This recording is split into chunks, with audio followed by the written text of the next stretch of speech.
विनोद हा एक डॉक्टर होता. तसा तो आधुनिक विचारांचा होता. मूर्तीपूजा, बुवाबाजी, भूतेखेते यावर त्याचा अजिबात विश्वास नव्हता. पण त्याला काय माहीत, त्याच्या आयुष्यात अशी भयानक घटना घडणार होती की ज्याच्यामुळे त्याचे पूर्ण आयुष्यात बदलून जाणार होते. शहरात त्याचे क्लिनिक होते. बऱ्याच वर्षांनी तो आपल्या गावी एसटीने जात होता. तो लहानपणी एकदाच गावाला गेला होता. त्यानंतर तो आजच आपल्या गावाला जात होता. त्याच्या शिक्षणामुळे आणि नंतर व्यवसायामुळे त्याला त्याच्या गावात जाणे जमले नव्हते. पण यावर्षी त्याने मुद्दामूनच वेळ काढला होता. त्यामुळे तो खुश होता. पूर्वीसारखाच आपल्याला अनुभव मिळावा म्हणून तो मुद्दामूनच एसटीने येत होता. त्याला त्याच्या लहानपणीच्या आठवणी आठवत होत्या. हळूहळू त्याची एसटी पूर्ण भरली आणि निघाली. सणासुदीचे दिवस असल्यामुळे एसटीलाही खूप गर्दी होती. लोक दाटीवाटीने बसले होते. कित्येक वर्षांनी विनोद हा अनुभव घेत होता. त्याला एसटीच्या खिडकीमधून बाहेर दिसणारे निसर्ग सौंदर्य अगदी मोहून टाकत होते. सर्वत्र हिरवेगार झाडे, हिरवेगार डोंगर आणि नद्या सर्व काही मोहून टाकत होते. ते निसर्ग सौंदर्य पाहत असताना त्याला कधी झोप लागली ते त्यालाच कळले नाही. अचानक त्याला कसल्या तरी आवाजाने जाग आली. त्याने आजूबाजूला बघितले तर एसटीमध्ये 4 नवीन माणसे चढली होती. त्या 4 माणसामध्ये आणि कंडक्टरमध्ये काहीतरी तिकिटांच्या पैशांवरून वाद निर्माण झाला होता. ते 4ही जण कंडक्टरशी तावातावाने भांडत होते. कंडक्टर त्यांना समजावण्याचा खूप प्रयत्न करत होता, पण ते कुठल्याही ऐकण्याच्या मनस्थितीत नव्हते. मग अचानक त्यातील एकाने खिशातून चाकू काढला आणि कंडक्टरच्या मानेवर ठेवला आणि त्याला त्याची पैशाने भरलेली बॅग देण्यास सांगितले. मग बाकीचे तिघे एसटीमध्ये सगळीकडे पसरले आणि मग त्या सर्वांनी आपल्या खिशातून चाकू काढले आणि मग ते एसटीमधल्या बसलेल्या लोकांकडे त्यांचे पैसे आणि दागिने मागू लागले आणि जो विरोध करेल त्याला लाथ्या बुक्यांनी मारू लागले. हे बघून एसटीतले सर्व लोक घाबरले आणि मुकाट्याने त्यांचे दागिने आणि पैसे देऊ लागले. विनोदनेही त्यांना विरोध करण्याचा खूप प्रयत्न केला, पण त्यातील एकाने विनोदला मारले आणि त्याच्या गळ्यावरती चाकू ठेवला.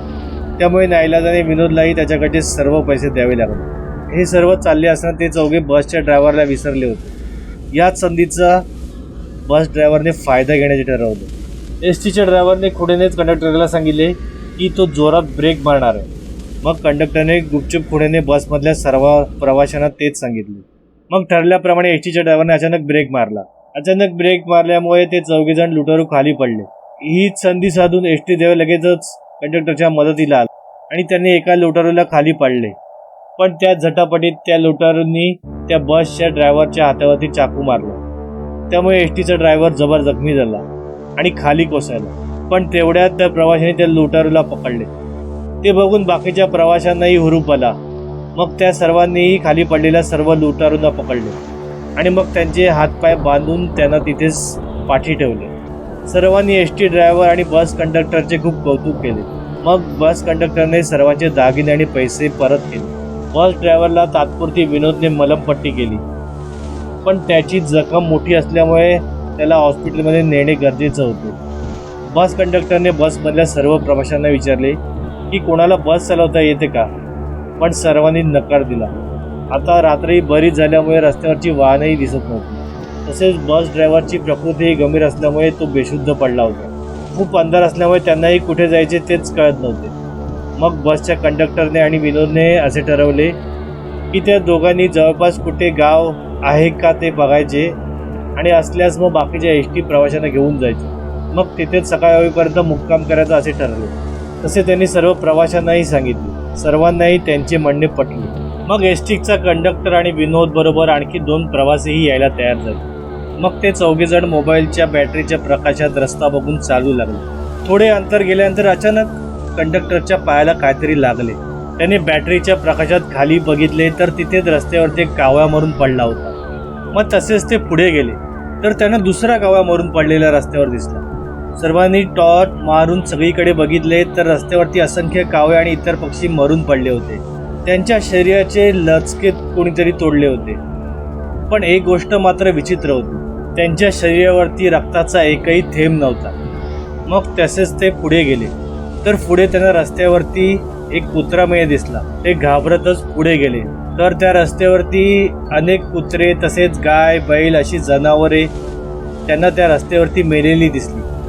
ते बघून ते चौघही घाबरले, कारण त्यांचीही त्या पक्ष्यांसारखीच अवस्था होती.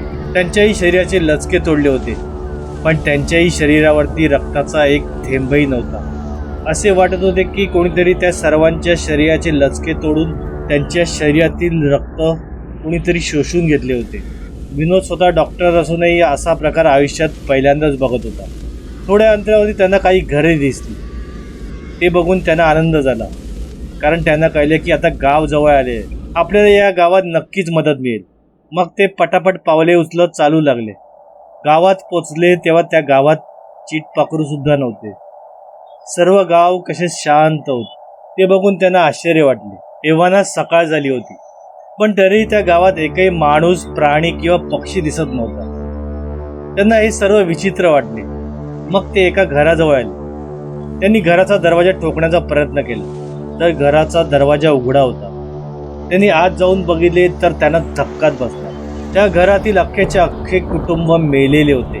त्यांची त्या प्राण्यांप्रमाणेच अवस्था होती.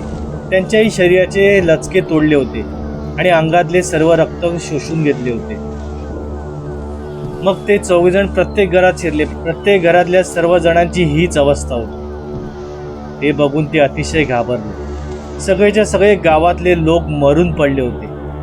मग ते गावातील एका दुकानाजवळ आले आणि त्या दुकानात त्यांनी आवश्यक असले खाण्याचे सामान घेतले. मग ते भराभर एसटीच्या जवळ आले. सर्व एसटीतील प्रवासी त्यांचीच वाट बघत होते. मग त्या चौघांनी सर्व लोकांना सर्व हकीकत सांगितली. मग त्यांनी सांगितले, आपण जर एखादे वाहन वगैरे आले तर लिफ्ट घेऊन थोड्या थोड्या लोकांना पुढे पाठवू. हा निर्णय सर्वांनाच पटला. एसटीचा ड्रायव्हर अजूनही बेशुद्ध होता.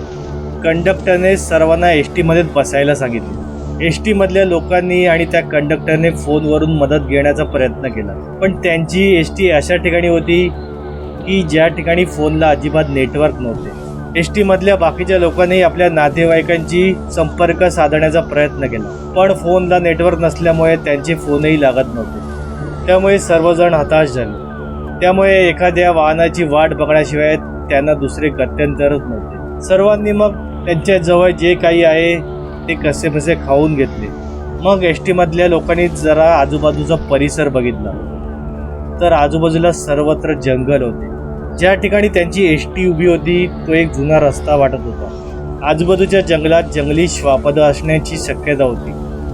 त्यामुळे सर्वांनाच कंडक्टरने एसटी जवळ थांबायला सांगितले. सर्वांनी थोडेफार खाल्यानंतर मग थोडा वेळ आराम केला. कंडक्टर आणि एसटीमधले बाकीचे लोक थोड्याफार अंतरावरती जाऊन फोनला नेटवर्क मिळते का ते बघत होते, पण त्यांच्या हातीही निराशा झाली. एव्हाना संध्याकाळ होत आली होती. आता लवकरच तिकडे अंधार होणार होता, म्हणून कंडक्टरने सर्वांना एसटीमध्येच बसायला सांगितलं. लहान मुले बसमध्ये राहून राहून जास्त कंटाळली होती, पण काय करणार, आता त्याला इलाज नव्हता.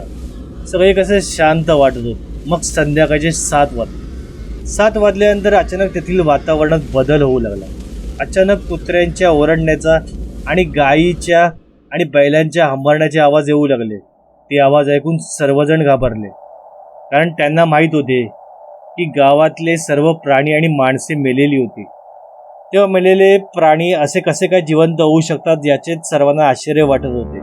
कंडक्टरने मग एसटीचा दरवाजा लावून घेतला आणि सर्वांना एसटीमध्ये बसायला सांगितले. कोणालाही बाहेर न पडण्याची ताकीद दिली. थोड्या वेळाने अचानक त्या गावचे दिवे लागले. मग माणसांच्या बोलण्याचा आवाज ऐकू येऊ लागला. कंडक्टर आणि विनोदला वाटले कदाचित तिथे आजूबाजूला काही माणसे वगैरे आली असावीत, म्हणून त्यांनी हिंमत करून त्या गावात जाण्याचे ठरवले. मग ते दोघे लपतछपत त्या गावात पोचले आणि एका झाडाच्या पाठीमागून लपून बघू लागले. पण समोरचे दृश्य बघून त्यांच्या पायाखालची जमीनच सरकली, कारण चक्क ते गाव जिवंत झाले होते. जी माणसे मेलेली त्यांनी बघितली होती ती सर्वच्या सर्व जिवंत झाली होती. सर्व माणसे त्यांच्या नित्यनियमाचे व्यवहार करत होती, तर काही जण तर चक्क झाडाखाली बसून गप्पा मारत होते. सर्व मेलेली लहान मुले जिवंत होऊन तिथे खेळत होती. सर्व मेलेली जनावरे आणि इतर प्राणीही जिवंत झाले होते, जसं काही त्यांना झालेच नव्हते. ते सर्व बघून कंडक्टरचे आणि विनोदचे हातपाय थरथरू लागले.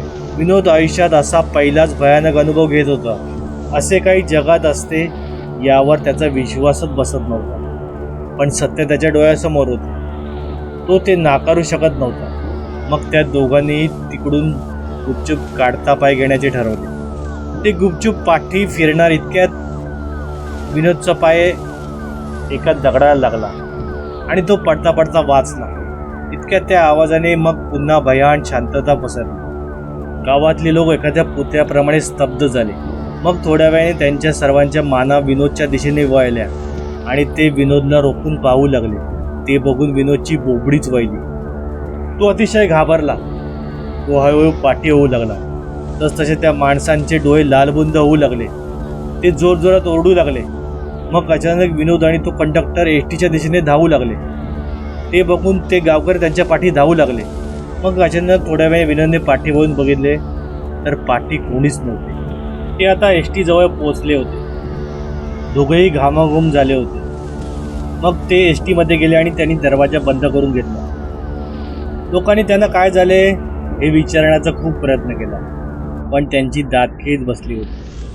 थोड्या वेळाने एस टीच्या कंडक्टरने कसेबसे एस टीमधल्या प्रवाशांकडे गोमूत्र आहे का असे विचारले. तेव्हा एस टीमधील एका प्रवाशाकडे गोमूत्र होते.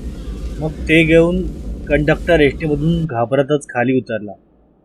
त्याने आजूबाजूचा अंदाज घेतला आणि मग संपूर्ण एस टी भोवती ते गोमूत्र शिंपडले आणि तो एस टीमध्ये बसणार इतक्यात ते गावातले लोक धावतच एस टी जवळ आले. पण ते गोमूत्र ओलांडून त्या कंडक्टरला पकडणार इतक्यात त्यांना कसला तरी शॉक बसावा तसे ते मागे उडाले. मग बाकीच्या लोकांनीही गोमूत्र ओलांडण्याचा प्रयत्न केला, पण त्यांनाही तसाच शॉक बसला. त्यांना कळले की ते गोमूत्राला ओलांडून एस टीकडे जाऊ शकत नाही, म्हणून त्यांनी संपूर्ण एस टीला घेरले आणि ते गोलगोल फिरू लागले. याच संधीचा फायदा घेऊन मग बस कंडक्टर लगेच एस टीमध्ये जाऊन बसला. एस टीमधल्या लोकांना कळत नव्हतं की बाहेर काय चालले. मग कंडक्टरने सर्वांना सांगितले की कोणीही बसच्या बाहेर काही केल्या पडू नका, नाहीतर ती माणसे तुमचा जीव घेतील. ती माणसे नाही आहेत तर ती पिशाची आहेत. तुम्ही एस टीच्या बाहेर पडलात तर ते तुमच्या नरडीचा घोट घेतील.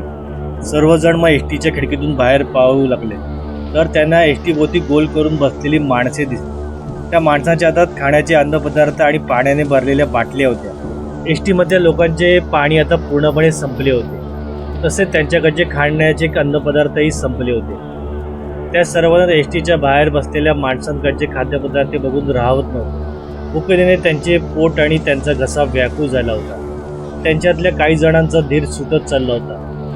त्याला लहान मुलेही अपान नव्हती. त्यांनाही खूप भूक आणि तहान लागली होती. अखेर मग एस टीमधले काही जण त्या कंडक्टरला म्हणाले की आम्हाला तर ती माणसे सामान्य वाटत आहे. बसमधल्या बहुतेक लोकांना विनोद आणि तो कंडक्टर मुद्दामून काहीतरी कथा रचून सांगत आहे असे त्यांना वाटत होते. त्या लोकांचा त्यांच्यावरती मुळीच विश्वास नव्हता. ते सर्व लोक त्यांना म्हणाले की त्या गावच्या लोकांकडे पाणी आणि खाद्यपदार्थ आहेत आणि आमच्याकडचे खाद्यपदार्थ आणि पाणीही संपले आहे, त्यामुळे आम्ही तुमचे काहीच ऐकणार नाही. आम्ही ते खाद्यपदार्थ आणि पाणी घेऊन लगेच होतो. विनोदने आणि त्या कंडक्टरने त्यांना समजावण्याचा खूप प्रयत्न केला, पण त्यांनी काहीच ऐकले नाही. मग एस टीमधले 6-7 जण एस टीच्या बाहेर पडले. त्यात एक म्हातारी बाई आणि तिचा नवराही होता. कंडक्टरने त्यांना सांगितले की तुम्ही बाहेर पडलात तरी मी जे गोमूत्र शिंपडून वर्तुळ केले आहे त्या वर्तुळाच्या बाहेर तुम्ही अजिबात जाऊ नका. पण त्या एस टीमधल्या लोकांनी त्या कंडक्टरचे अजिबात ऐकले. तसं ते गावचे लोक त्यांना ओरडून सांगत होते, आम्ही तुमच्या मदतीसाठी एवढे खाद्यपदार्थ आणि पाणी घेऊन आलो, पण तुम्हीच आम्हाला तुमची मदत करून देत नाही. तुम्हाला हे पाहिजे नसेल तर आम्ही निघून जातो. आम्ही माणुसकीच्या दृष्टीने सर्व करत आहोत. हे ऐकून एस टीमधून बाहेर पडलेल्या लोकांची भीती संपली. शेवटी मग ते 6-7 लोक वर्तुळाच्या बाहेर गेले आणि त्या 6-7 जणांनी जेव्हा वर्तुळाच्या बाहेर पाय ठेवला तेवढ्यात त्यात सर्व जणांनी त्यांच्यावरती हल्ला चढवला. ते बघून ते बाहेर पडलेले लोक सैरावैरा धावू लागले. मग त्या गावातल्या लोकांनी त्या एस टीमधल्या लोकांना पकडले आणि मग ते गावातले लोक त्या एस टीमधून बाहेर पडलेल्या लोकांच्या शरीराचे लचके चोडू लागले. त्यात तो म्हाताऱ्या बाईचा नवराही होता. तो जोरजोरात ओरडत होता आणि आपल्या बायकोकडे बघून तिला मदतीसाठी बोलवत होता. ते बघून त्या म्हाताऱ्या बाईला राहावले नाही. ती एस टीमधून बाहेर पडण्याचा प्रयत्न करू लागली. माझ्या नवऱ्याला कोणीतरी वाचवा, माझ्या नवऱ्याला कोणीतरी वाचवा असे जोरजोरात ओरडू लागली. पण एस टीमधल्या लोकांचाही नाईलाज होता. मग एस टीमध्ये लोकांनी तिला कसेबसे बसमध्ये थोपवून धरले. एस टीमधले लोक बाकी सर्व लोकांना मरताना हताशपणे पाहत होते आणि ज्यांचे नातेवाईक एस टीच्या बाहेर पडणाऱ्या त्या रक्तपिपासू लोकांच्या तावडीत सापडले होते ते मात्र जोरजोरात ओरडत आणि रडत होते. आपल्या प्रिय व्यक्तीला असे आपल्यासमोर मरताना त्यांना बघवत नव्हते. त्यांना असे मरताना बघून एस टीमधले बाकीचे लोकही घाबरले. आता त्यांना सत्य काय ते कळले होते, पण त्याला आता उशीर झाला होता. त्यांना आता वाटले की जर आधीच त्यांनी कंडक्टरच्या आणि विनोदच्या सांगण्यावरती विश्वास ठेवला असता तर ही वेळ आली नसती. पण आता वेळ निघून गेली होती. थोड्या वेळाने ती माणसे त्या सगळ्यांना घेऊन निघून गेली. आता एस टीच्या बाहेर कोणीच नव्हते. सर्वत्र काळाकुट्टा अंधार होता. सर्वांना वाटले की ते रक्तपिपासू लोक आता गेले असावे. मग कंडक्टर आणि विनोदने ठरवले की एस टीच्या बाहेर जाऊन हळूच बघायचे. मग ते हळूच एस टीमधून बाहेर आले आणि वर्तुळाच्या आत उभे राहिले. त्यांना काळोखात काहीच दिसत नव्हतं. मग त्यांनी मोबाईलची टॉर्च ऑन केली आणि आजूबाजूला बघितले तर त्यांची बोबडीच वळली. कारण त्या वर्तुळाच्या बाहेर काही फुटाच्या अंतरावरच ते सर्व रक्तपिपासू गावातले लोक वर्तुळाकार एस टी भोवती राहून त्यांच्याकडेच बघत होते. अंधारात त्यांचे लालबुंद डोळे दिसत होते. त्यांचे दात एका हिंस्त्र प्राण्याप्रमाणे तोंडाच्या बाहेर आले होते. त्यांच्या दाताला रक्त लागले होते. मग तो मोबाईलच्या बॅटरीचा धो त्यांच्या अंगावर पडल्यानंतर ते जोरजोरात ओरडू लागले आणि मग त्या एस टी भोवती रिंगण करून नाचू लागले आणि बसमधल्या लोकांना एस टीच्या बाहेर खोडावून बोलवू लागले. ते जोरजोरात हसत होते. त्यांचे असणे अतिशय भेसूर आणि भयानक होते. त्या लोकांमध्ये जे मगाशी एस टीमधून बाहेर पडून गेले होते ते लोकही आता आले होते. तेही त्यांच्याबरोबर हसत आणि ओरडत नाचत होते. त्यात त्या म्हाताऱ्या बाईचा नवराही होता. तोही आपल्या बायकोला बोलवू लागला. आता मात्र त्याच्या बायकोला राहावले नाही. ती कोणाला न जुमानता त्या एस टीच्या बाहेर गेली. ती सारखे म्हणत होती, आमचे हे जिवंत आहेत. हे काय माझ्यासमोर आहेत ते मला बोलवत आहेत. मला आता गेलेच पाहिजे. कंडक्टर आणि बाकीच्या लोकांनी तिला थांबवण्याचा खूप प्रयत्न केला, पण ती कोणाचीही ऐकण्याच्या मनस्थितीत नव्हती. अखेर मग तिने कंडक्टरच्या हाताचा चावा घेतला. त्यामुळे त्याच्या हाताची पकड सैल झाली आणि ही संधी साधून ती एस टीच्या बाहेर पडली आणि मग ती त्या वर्तुळाच्याही बाहेर गेली. तिने त्या वर्तुळाच्या बाहेर पाय ठेवताच तिच्या नवऱ्याने तिला घट्ट पकडले आणि मग तो तिच्या मानेचा चावा घेऊ लागला आणि तिच्या शरीराचे लचके तोडू लागला. ती जोरजोरात ओरडत होती, अहो सोडा, हे काय करताय? मी तुमची बायको आहे, मला सोडा. पण तिचा नवरा ऐकण्याच्या मनस्थितीत नव्हता. तो तिच्या शरीराचे लचके तोडत होता आणि तिच्या शरीरातले रक्त शोषून घेत होता. बाकीचे सर्व गावातले रक्तपिपासू लोक जोरजोरात ओरडत होते आणि मग तेही तिच्या शरीराचे लचके तोडू लागले आणि मग ते सर्वजण तिला घेऊन कुठेतरी निघून गेले आणि मग सगळीकडे पुन्हा भयान शांतता पसरली. एस टीमधले लोक हा सर्व प्रकार बघत होते. ते सर्वजण मनात असून सुद्धा काहीच करू शकत नव्हते. आता एस टीमधल्या सर्वांनीच जगण्याची आशा सोडली होती. सर्व गोमूत्र टाकल्यामुळे तेही संपले होते. त्यामुळे आजचा दिवस वाचलो, पण उद्याचे काय होणार ही चिंता सर्वांनाच लागून राहिली.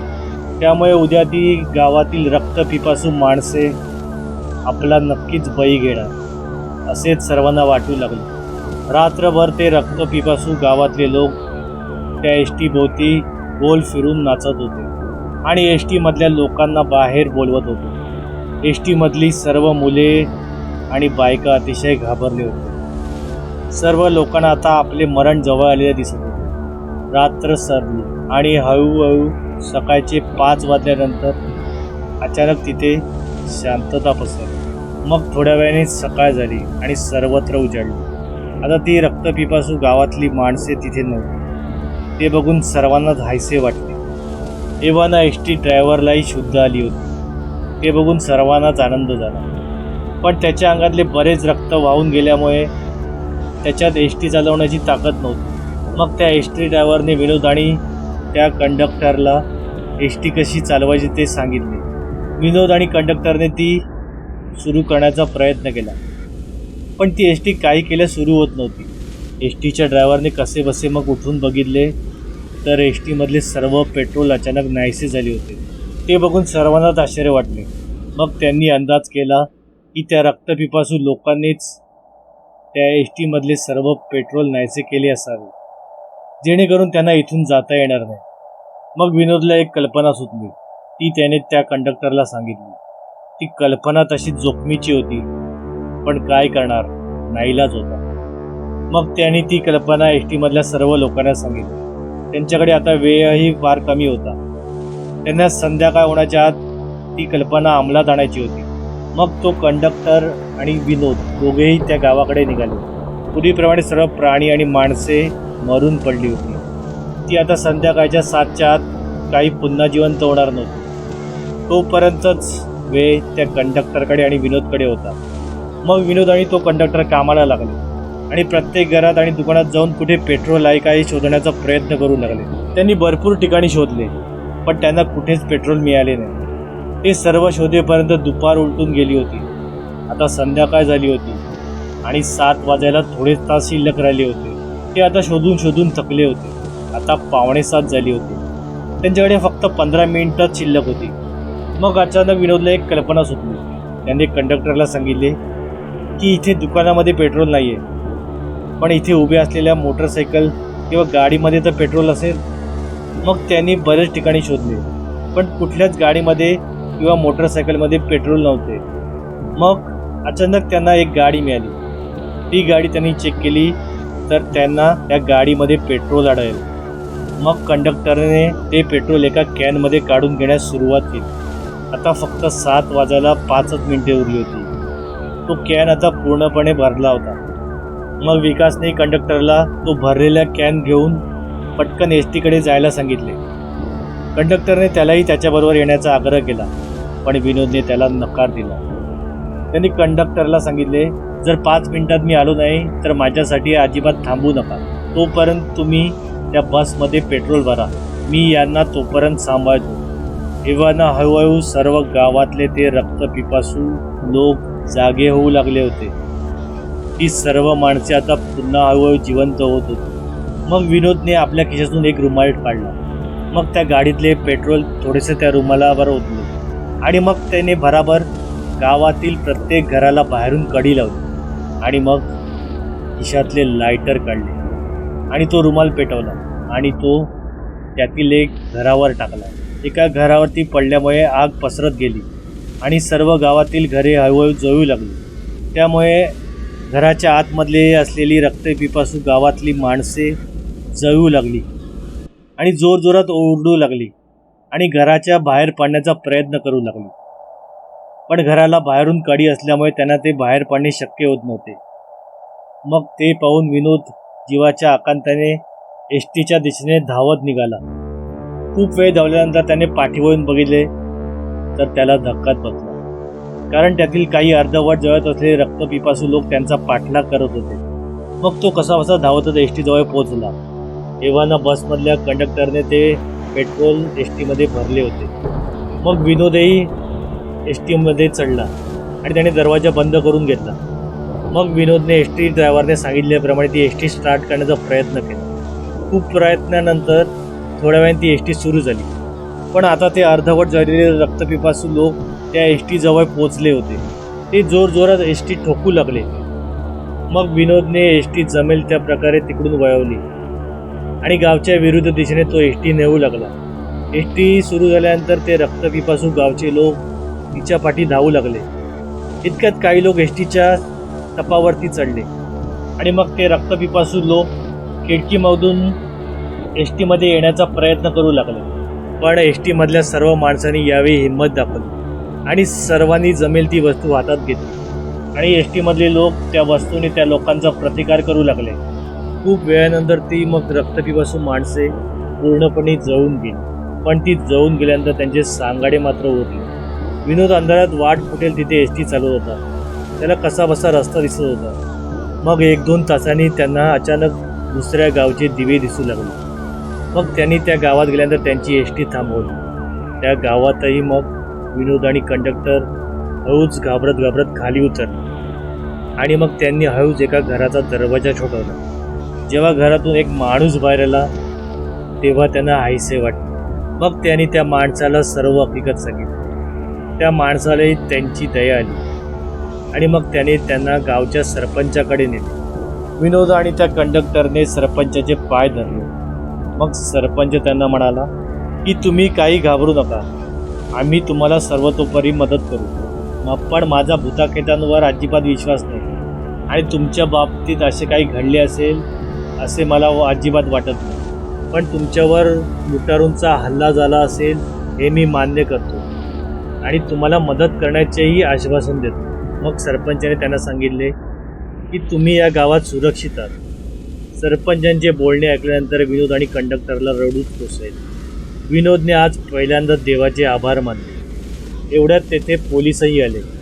मग त्यांनी पोलिसांनाही सर्व हकीकत सांगितली. पोलिसांनाही त्यांनी सांगितलेल्या गोष्टीवरती अजिबात विश्वास बसत नव्हता. त्यांना वाटले की प्रवासामुळे थकले असल्यामुळे ते असे बोलत असावे.